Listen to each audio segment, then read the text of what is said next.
E olá, e cá estamos nós outra vez para mais uma hora do conto dos sábados na biblioteca. Ora, esta hora do conto vai ser novamente, vai calhar mesmo em tempo de confinamento, como já aconteceu nos meses de março e abril. E provavelmente todos vocês que estão a ouvir-nos estarão recolhidos em casa, um bocadinho tristes, um bocadinho aborrecidos, sentindo o coração a doer pela ausência dos avós, pela ausência daqueles que mais gostam, pela falta que faz a escola, os amigos, o correr, o brincar, o ar livre, o socializar. E então, talvez por causa disso, eu também estou como vocês, também tenho essas dores todas no coração, também estou privada de tanta coisa boa, mas como eu já sou um bocadinho, para não dizer muito, mais crescida que vocês, já sei até um bocadinho velhota, eu lembrei-me que história é que eu hei de contar àqueles meninos hoje, àqueles meninos que estão em casa, estão aborrecidos, não lhes apetece fazer nada, estão ali, ou com o pai ou com a mãe, mas com muito pouca gente à volta, ou com os irmãos. E então o que é que me lembrei? Ora, na verdade nós estamos todos fechados na nossa casa, mas pensem comigo, será que nós não somos, ao mesmo tempo, se pensarmos bem, será que nós não somos uns grandes sortudos? Ora, não seria bem pior se nós não tivéssemos uma casa para estarmos todos fechados?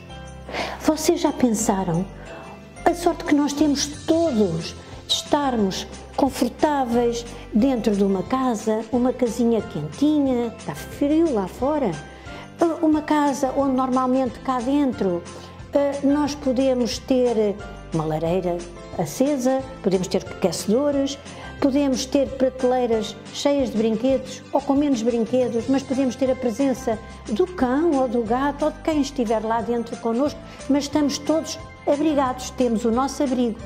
A casa é quase um casaco do nosso coração, como a família, é quentinha.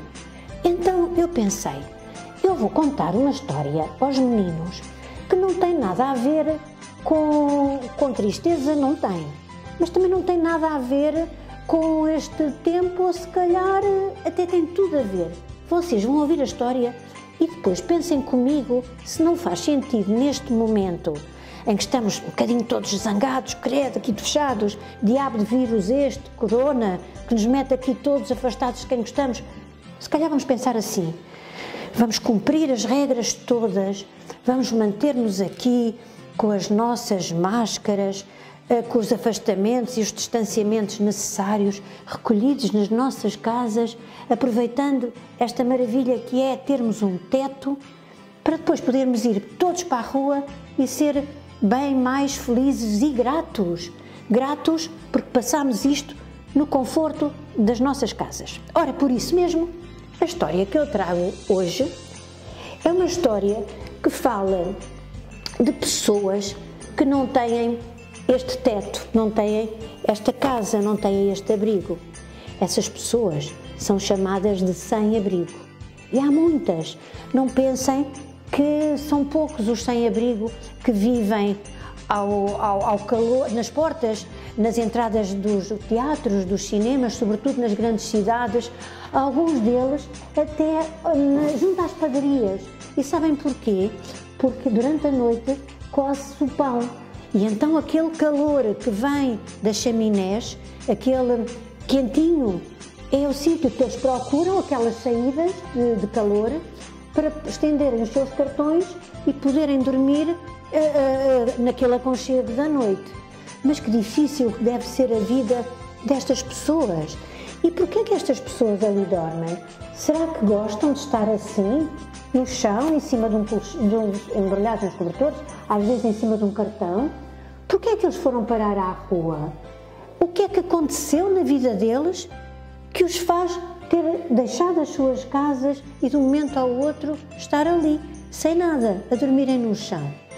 Então vamos refletir um bocadinho o que é a vida destas pessoas sem abrigo. Para nos ajudar, cá está mais uma vez um livro. Os livros ajudam-nos muito e os autores que os escrevem ajudam-nos tanto a perceber estas coisas que às vezes parecem complicadas, mas que lendo percebemos tão bem. Há uma autora que se chama Inês Almeida, que tem um filho mais ou menos da vossa idade, chamado José, e o próprio do José, uma vez a passear com a mãe, na rua, começou a ver, ele mora em Lisboa, começou a ver muitos senhores deitados, como a Guida acabou de contar, lá ao abrigo das padarias e à beira dos teatros fechados, dormindo ao calor, no frio da noite, recebendo depois à meia da noite alguma comida, que algumas carrinhas que os apoiam, que lhes distribuíam. E o José, sabendo que a mãe gosta de escrever livros, o que é que ele se lembrou? De pedir à mãe se a mãe não se escrevia acerca da vida destes sem-abrigo. A mãe, porque sabia que o José lê muito, e disse: "Está bem, aceito esse desafio, mas então vamos escrever nós os dois." E desta combinação tão generosa de uma mãe e de um filho, surge este belo livro, que depois foi ilustrado pela Cátia Vidinhas e que conta exatamente o que é a vida de um sem-abrigo. Vou começar-vos a contar e o livro começa assim. Quando eu era pequenino, via pessoas a dormir na rua e achavam que estavam ali noite após noite porque gostavam muito de olhar as estrelas. Para mim, eles eram os sortudos, porque no meu quarto, dentro da minha casa, na minha cama, eu não conseguia ver o céu imenso e estrelado e só via um bocadinho do teto branco e do luar do candeeiro. Anos mais tarde, já um bocadinho mais crescido, os meus pais explicaram-me que as pessoas que viviam na rua estavam, na verdade, muito tristes. Para mim, era normal ver muitas caras diferentes na rua, umas felizes, outras tristes. Por exemplo, olha, a senhora Dona Sofia. A senhora Dona Sofia era a dona da farmácia. Olha, estava sempre tão triste, tão mal-humorada. Em contrapartida, o meu vizinho, que era o Sr. Manuel, ele sabia o peso de tudo, sabia até, penso, que o peso do avião e do caminhão e até do foguetão. Este Sr. Manuel, olha, contrariamente a ela, estava sempre feliz. Fiquei confuso. Então, afinal, havia pessoas que traziam tristezas dentro de si, outras traziam alegrias. E porquê? Porquê é que guardam estas tristezas e estas alegrias no coração? Então, os meus pais explicaram: podemos ficar tristes por muitas razões. Quando gostamos de alguém que não gosta de nós, por exemplo. Quando, pelo contrário, quando alguém está apaixonado por nós e nós não sentimos o mesmo. E depois, olha, depois há outras situações mais graves, como a morte de alguém próximo, a perda do emprego, ou sabemos que um familiar ou amigo está com dificuldades em pagar as contas no final do mês. Enfim, contaram-me que se dá um nome de sem-abrigo a quem não tem casa. São homens e mulheres que não têm onde viver, não têm uma porta com uma fechadura, não podem abrir nem fechar quando querem. Que estranha coisa é esta, não vos parece? Bom, pelo que percebi, não têm uma casa que os proteja da chuva, não proteja do calor, proteja do vento, não têm uma cama onde se esticar depois de um longo dia, não têm sequer quem os abrace ou ajude.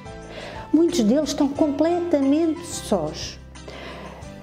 Estão a dormir e a viver no vão das escadas de um teatro, num canto de uma estação de comboios ou de metro, debaixo de um viaduto. Os pingos de chuva nem sequer batem nas suas janelas. Pois pudera, onde é que batem os pingos de chuva? Na sua cara. Por que será que nós não estamos todos a ajudar os sem-abrigo? Ora bem, foi o que eu queria e o que eu decidi fazer alguma coisa por eles. Então, arregacei mangas, falei com os meus pais e disse que todos os anos, talvez no Natal, mas todos os anos, uma vez por ano, pelo menos uma vez por ano, eu iria procurar apoio a instituições, alguém que apoiasse os sem-abrigo e ia reunir roupa e comida para lhes oferecer. Era a minha parte favorita, era poder partilhar os sacos que tinha organizado, mantimentos, agasalhos, e poder distribuir por esses. Até ouvir um obrigado, que bom, muito obrigado, és um miúdo tão simpático. Até pensei que eles me podiam dizer, olha, dá cá mais 5. E eu dava. E ali ficávamos a conversar, como se fôssemos amigos há muito tempo. Coisas fáceis, afinal que fácil que será, até para mim, que sou um garoto pequeno, ajudar os sem-abrigo. Nessas conversas, aprendi, por exemplo, que o Sr. António tinha tido muitos animais de estimação, cães cujos nomes eu até fixei. Era a Branquinha, a Bolinha, o Leão. Olha, o Sr. António, acreditem, chegou a estudar na universidade. Teve um emprego, só que a vida deu-lhe uma volta tão inesperada que há 30 anos, olha, não são 30 dias, há 30 anos que o Sr. António dorme no chão. Conheci outro senhor que todas as manhãs dava migalhas das suas sobras aos pombos. Sempre me ensinaram que na vida não devemos ter medo ou vergonha de fazer perguntas. E por isso eu perguntei-lhe: o que é que o senhor gostava de receber no Natal? E a resposta surpreendeu-me. José, eu há uns anos pedi, olha, vou-te dizer, pedi um livro de filosofia. Ofereceram-me, mas sabes, olha, roubaram-me logo a seguir aqui na rua. Agora, olha, já não quero nada. Perdi parte da visão, já não consigo sequer ler, não tenho óculos. Olha, foram-se os meus sonhos com aquele livro de filosofia que me roubaram. Sempre que terminava estas conversas, ficava a pensar como os sem-abrigo são pessoas como nós, que só querem mesmo uma casa, um emprego, uma vida nova, um lugar seguro, onde possam olhar as estrelas no céu. E querem uma ligação ao mundo, alguém que os ouça e compreenda e que lhes dê algo tão importante como o aconchego desta casa. Alguém que lhes dê uma palavra tão mágica que se chama amizade.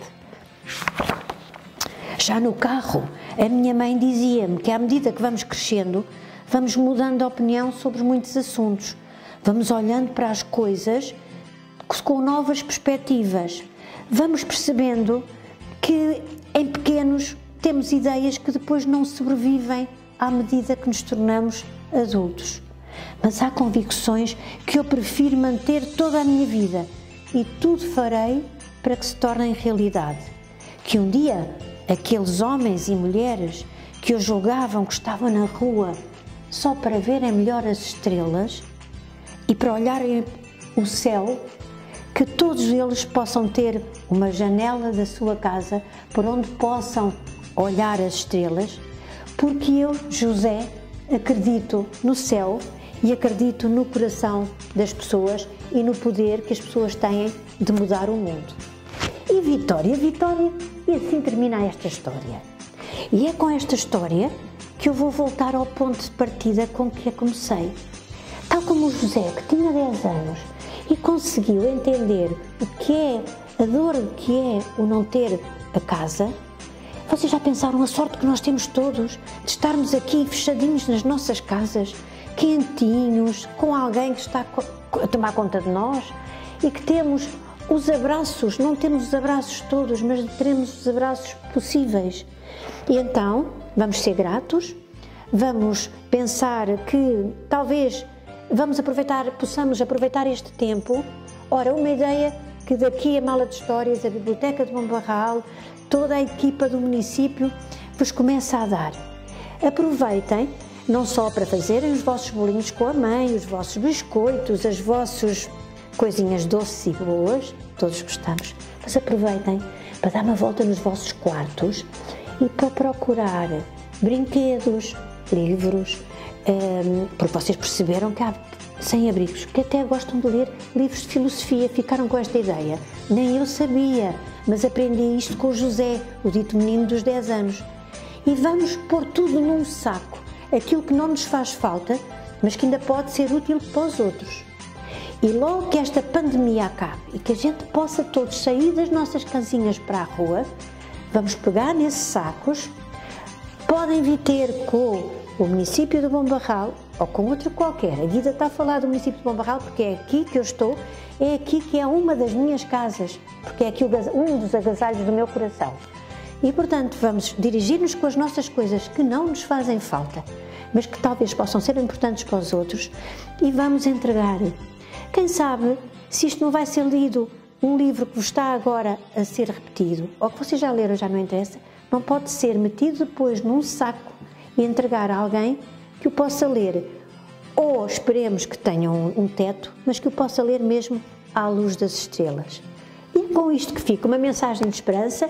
Fiquem bem, fiquem em segurança, no calor da vossa casinha, com os vossos irmãos, com a vossa família, que a Mala de História está aqui, nesta biblioteca, com todo o pessoal, está o Paulo, está a Cláudia, caras que vocês conhecem e que vos querem bem e que estão à vossa espera, para termos muitos dias felizes e para rirmos em juntos e com o coração unido.